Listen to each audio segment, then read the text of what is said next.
Ang laki na talaga ng pinagbago ng lugar namin. Dito lang yan sa Dasmariñas, Cavite, katropa. Kung dati-rati makikita mo yung mga bata dito sa kalsada naglalaro. Pero tingnan mo naman ngayon, no?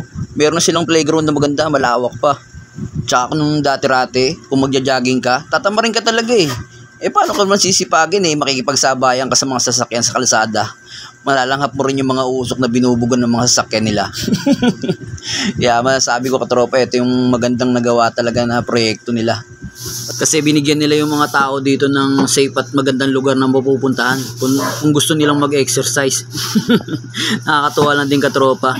Kung magpupunta ka rito, makikita mo ang daming matatandang nagja-jogging. Saka makikita mo sa kanila talaga na nag-e-enjoy sila.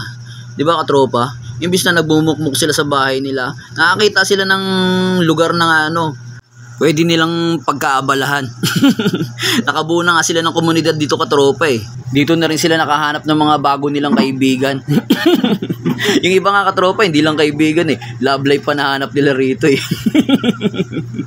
Tsaka yung kagandahan sa lugar na to, hindi lang to para sa matatanda. Para to sa lahat. Pwede rin dito yung mga bata. Yung iba nga ginagawa ng family bonding tong lugar na to eh. Sinasama nila yung mga anak nila. All in one tong lugar na to katropa. Pwedeng park, pwede ring exercisean.